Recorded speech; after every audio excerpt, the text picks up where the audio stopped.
the book. Could they but speak to us from their chambers of woe, we should hear them pouring out curses upon their parents and ascribing the cause of their ruin to their neglect.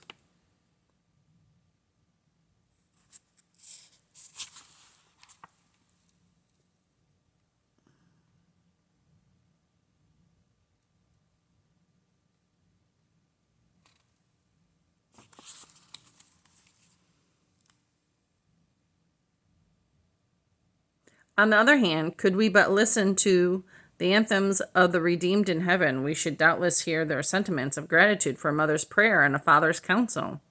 Let us now briefly advert to the objects of home influence. It is exerted upon the members of home, especially upon the formation of their character and destiny. It molds their character. The parents assimilate their children to themselves just to such an extent that we can judge the former by the latter. Lamartine says that when he wants to know a woman's character, he ascertains by an inspection of her home, that he judges the daughter by the mother. His judgment rests upon the known influence the latter has over the former. It gives texture and coloring to the whole woof and web of character. It forms the head and the heart, molds the affections and will and the conscience, and throws around our entire nature the means and appliances of its development for good or for evil. Every word, every incident, every look, every lesson of home has its bearing upon our life.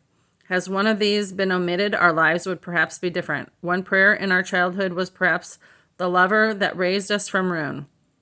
One omission of parental duty may result in destruction of the child. What an influence home exerts upon our faith. Most of our convictions and opinions rest upon home teaching and faith. A minister was once asked, "Do you not believe Christianity upon its evidence?" He replied, "No, I believe it because my mother taught me."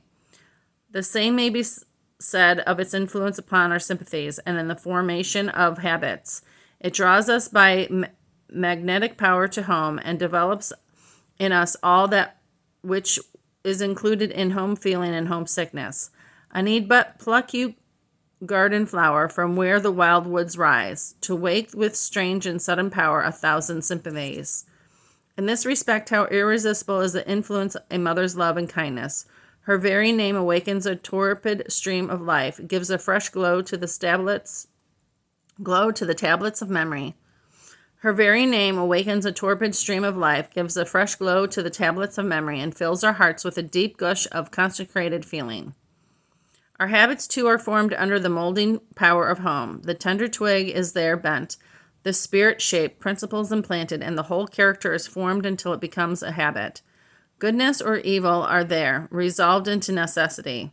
Who does not feel this influence of home upon all his habits of life? The gray-haired father who wails in his second infancy feels the traces of his childhood home in his spirit, desires, and habits. Ask the strong man in the prime of life whether the most firm and reliable principles of his character were not the inheritance of the parental home. And I'll end with that. And may we use discernment to figure things out.